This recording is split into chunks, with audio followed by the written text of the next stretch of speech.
इस पीढ़ी को योनस नबी से बढ़कर कोई दूसरा चिन्ह नहीं दिया जाएगा।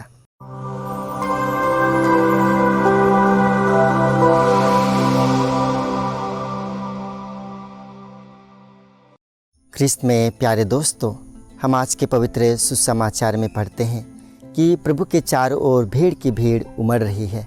और इस भीड़ में कुछ लोग प्रभु को देखने के लिए आए थे,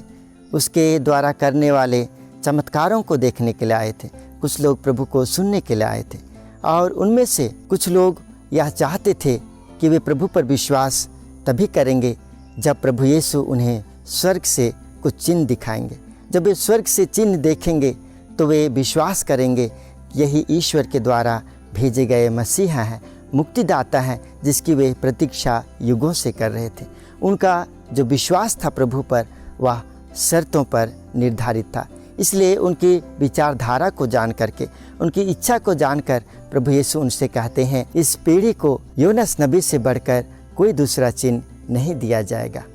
ख्रिस्त में प्यारे दोस्तों, जब हम आज के पवित्र सुसमाचार पर मनन चिंतन कर रहे हैं तो हमें यह मनन करने की आवश्यकता है,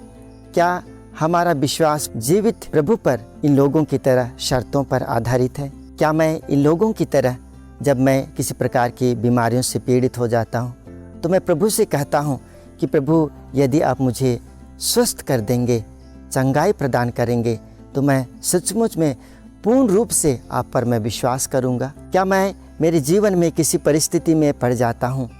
और मेरी जो जीवन की घड़ी है वह सुचारू रूप से नहीं चलती है, तो क्या मैं प्रभु से प्रार्थना करते हुए कहता हूँ कि प्रभु यदि आप मेरी बिगड़ी को बना देंगे तो मैं सचमुच में आपको मेरे ईश्वर, मेरे मसीहा, मेरे मुक्तिदाता के रूप में मैं पहचानूंगा। ख्रिस्त में प्यारे दोस्तों, प्रभु पर विश्वास करने के लिए हमें प्रभु पर शर्त लगाने की आवश्यकता नहीं है, क्योंकि प्रभु यीशु आज के सुसमाचार में स्वयं कह रहे हैं कि मानव पुत्र इस पीढ़ी के लिए एक चिन्ह है। वह प्रभु यीशु जो हम मनुष्यों की मुक्ति के लिए मर गए, 3 दिन तक कब्रों में रहे और तीसरे दिन मृतकों में से जी उठे,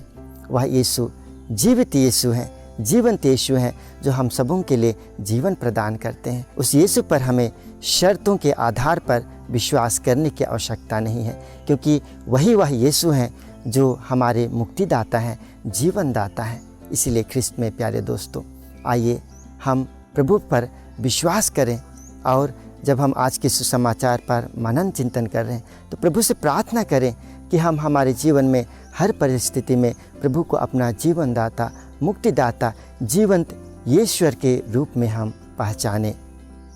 आमीन।